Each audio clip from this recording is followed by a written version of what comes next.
வணக்கம். நான் உங்கள் Varun Srivardhan. Welcome to my channel Sanatanam single. இந்த வார கடைசியில் நான் உங்களை சந்திப்பதற்கு மகிழ்ச்சி அடைகின்றேன். இன்னைக்கு நம்ம பார்க்க போற கோவில் என்னன்னா, கலிங்கமலை வழுதாவூர், அதாவது விழுப்புரம் பாண்டிச்சேரி போற வழியில இருக்கக்கூடிய ஒரு கண்டமங்கலம் கிட்ட பக்கிரிப்பாளையம் ஊராட்சி கிட்ட இருக்கக்கூடிய வரதராஜ பெருமாள் ரங்கநாதர் கோவில், ராமர் கோவில் பத்தி பார்க்க போறோம். சரியா? இந்த கோவிலுடைய விஷயம் எப்படின்னா, அதாவது சுமார் இந்த கோயில் 600 ஆண்டுகள் பழமையான கோவில்னு சொல்றாங்க. 800 வருஷம் பழமையான கோவில். அதாவது எப்படின்னா, அந்த ஊருக்கு பேர் கலிங்கமலை அப்படின்னு பேரு. அதாவது கலியன் தங்கிய மலை என்று பெயரே கலிங்கமலை என்று மருவியது. அதாவது எப்படி என்றால், ஆழ்வார்கள்ல கடைசியான ஆழ்வார் திருமங்கை ஆழ்வார். இந்த திருமங்கை ஆழ்வாரானவர் இந்த ஊர்ல அதாவது இதற்கு முன்பு இருக்கிற ஊர் திருக்கோவிலூர்னு பேரு. இது விழுப்புரம் பண்ருட்டி கிட்ட இருக்கிறது திருக்கோவிலூர்.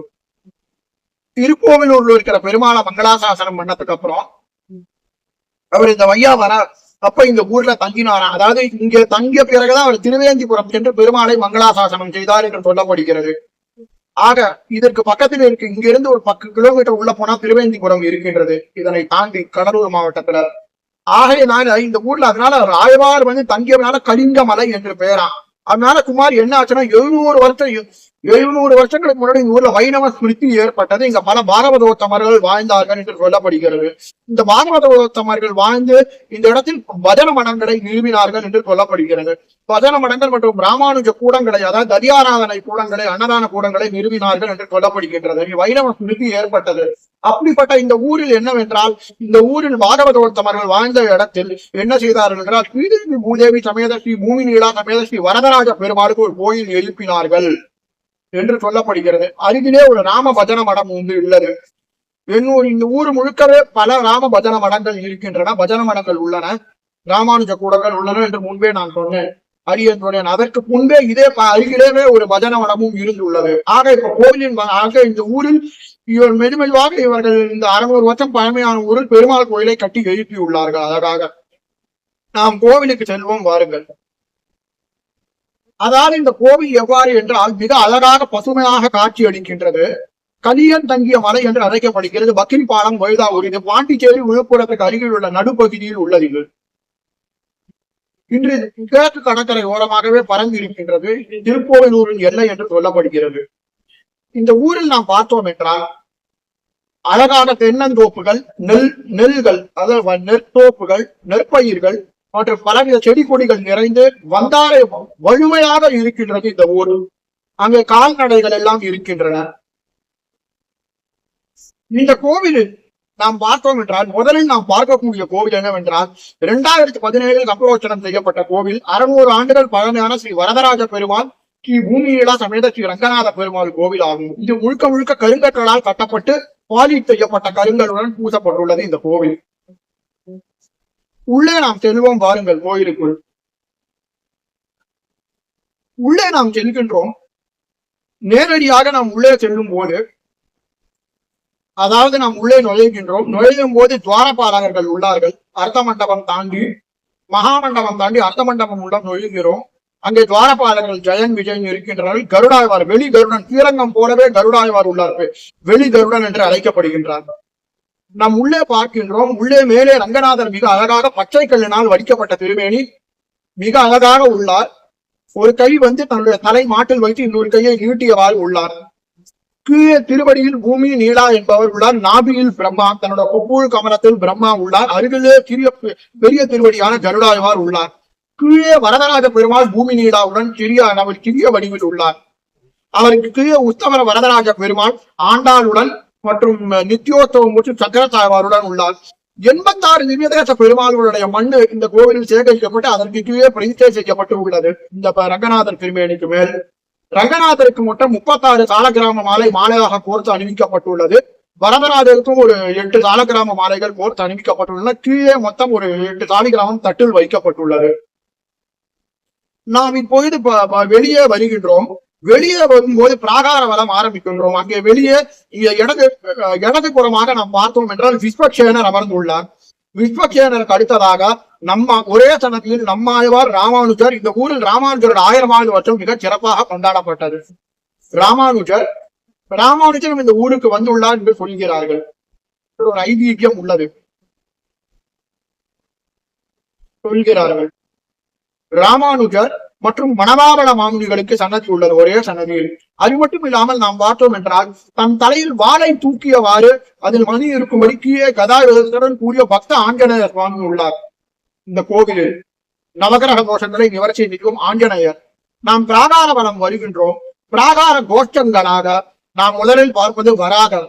வராகருக்கு அடுத்தது நரசிம்மர். நரசிம்மர் அடுத்தது கிருஷ்ணர், அப்புறம் தன்வந்திரி. இந்த 4 தேவதைகளும் உள்ளார்கள். மிக அழகாக வேழப்பட்டுள்ள கருங்கல் விமானம் மூழ்கி நில மிக அழகாக அதன் மீது பிரகாசிக்கும் இந்த கருங்கல் விமானத்தின் மீது. பிறகு நாம் பிராகாரத்தின் மிக சிறிய சன்னதிகளின் வலம் வருகின்றோம். ரங்கநாதர் சன்னதியில் நாம் உள்ளே பார்த்தோம் என்றால் தாயார் இங்கே வந்து ரங்கநாதகியாக ஆண்டாள் வர்ணிக்கப்படுகின்றார். இந்த ஆண்டாள் தாயார் வர்ணிக்கப்படுகின்றார். அது மட்டும் இல்லாமல் நாம் பின்னாடி பிராகார வரம் வருகின்றோம். பிராகார வரத்தில் நாம் முதலில் பார்க்கக்கூடிய தந்தி வரதராஜ பெருமாளின் தாயாராக பெருந்தேவி தாயார் சிறியதாக சன்னதியில் அமைந்துள்ளார். கருங்கல் சன்னதியில் தனி சன்னதி கோவில் தாயாராக. பிறகு லக்ஷ்மி நரசிம்மர் கோட்சத்தில் நரசிம்மராகவும் பிராகாரத்தில் லக்ஷ்மி நரசிம்மராகவும் அமர்ந்துள்ளார். அது மட்டும் இல்லாமல் இன்னொரு ஆண்டாளும் சிறிய வடிவில் தாயார் அமர்ந்துள்ளார், காஞ்சி வரதராஜர் கோவில் போல. ஆக இங்க என்ன விசேஷம் என்றால் இந்த கோவிலில் ரங்கநாதருக்கு அறிவிக்கப்படும் கைதி லுங்கி ஒரு சிகப்பு கலர் வஸ்திரம் என்று சொல்லப்படுது. கட்டம் போட்ட வஸ்திரம் இந்த கோவிலுக்கு வந்து சேரும் அடிக்கடி. அது மட்டும் இல்லாமல் கீழில் புத்தூரில் ஆண்டாள் கூடி கலந்த மாலை வந்து இந்த கோயில் ஆண்டாள் தாயாருக்கு சொல்லப்படுகின்றது. ஆண்டாளுக்கு ரங்கநாயகி எனும் திருநாமம் உண்டு, ரங்கநாதரை மணத்ததினாகும். இந்த கோவில்ல நாம் பார்த்தோம் என்றால்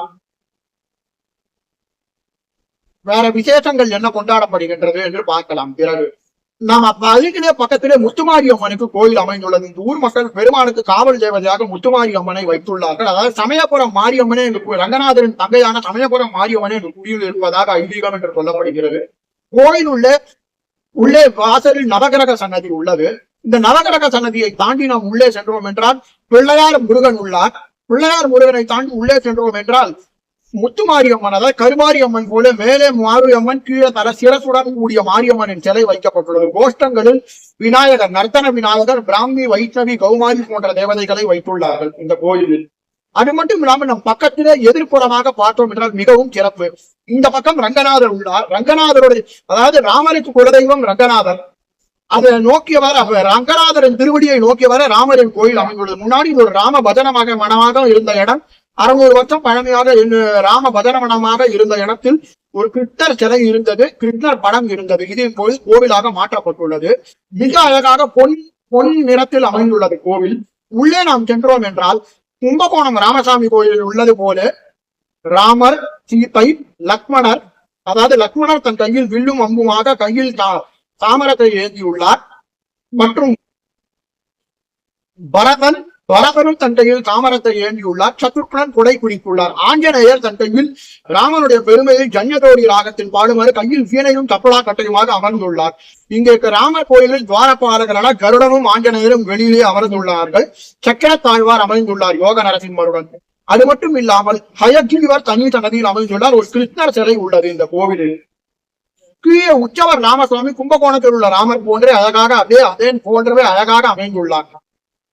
இந்த கோவிலில் பார்த்தோம் என்றால் இதற்கு பக்கத்தில் ஒரு சிறிய ஊராக சென்னூர் என்ற ஊர் அமைந்துள்ளது. இந்த ஊரில் பெருமாளுக்கு காவல் தேவதாக ஐயனாரப்பன் எனும் ஐயனாரை வைத்துள்ளார்கள் ஊர் மக்கள். காவலாக கிராம தேவதையாக ஐயனாரப்பனை. இந்த கோவிலில் 2017 ஹேம விளம்பி வருஷம் ராமானுஜனுடைய 1000வது வருஷம் நன்றாக கொண்டாடப்பட்டது. இந்த கோவிலில் மிக சிறந்த திருவிழாக்கள் என்னவென்றால் புரட்டாசி மாதம் 4 சனிக்கிழமைகளும் மிக விசேஷமாக கொண்டாடப்படுகின்றன. மற்றும் 2017 இந்த 2 கோவில்களுக்கும் சப்ரோட்சணம் நடைபெற்றது. அது மட்டும் இல்லாமல் 2018 இந்த கோயிலில் இந்த ராமர் கோயில் ஸ்தாபனம் செய்யப்பட்டது. அது மட்டும் இல்லாமல் இந்த கோவிலில் புரட்டாசி 4 சனிக்கிழமைகள் பவித்ரோத்சவம் மற்றும் பவித்ரோத்சவம், வர்ஷாபிஷேகம் மற்றும் பெருமாளுக்கு தங்க கவசம் அணிந்து சாட்டுதல். வேற என்ன விசேஷம் என்றால் இந்த கோயில் கிருஷ்ண ஜெயந்தி, ஸ்ரீராம நவமி, கிருஷ்ண ஜெயந்தி மற்றும் மார்கழி 30 நாளும் பெருமாள் வரதராஜ பெருமாளும் ராமரும் ஒரு சேர காட்சியளிப்பார்கள் வரதராஜ பெருமாள் கோவிலில். மற்றும் பவித்ரோத்சவம் ஐப்பசி மாதம் தோறும் பவித்ரோத்சவம் நடைபெறுகிறது. ஆணி மாதம் தோறும் பவித்ரோத்சவம் மற்றும் இந்த கோவிலில் புரட்டாசி சனிக்கிழமை போன்ற சகல விசேஷங்களும் நடக்கின்றன. இந்த கோவில் 600 வருஷம் பழமையான திருக்கோயிலாக கருதப்படுகின்றது. திருக்கோயிலூரின் அபிமான தலமாக கருதப்படுகின்றது. ஆகையினால் ஒரு தடவையால் இந்த அமைதியாக இயற்கையை கொண்டும் இந்த கோயிலுக்கு சென்று நீங்கள் வழிபட்டு வாருங்கள். இந்த எம்பெருமானின் அருள்களை பெறுங்கள், அருள் கடாட்சத்தினை பெறுங்கள். நன்றி, வணக்கம்.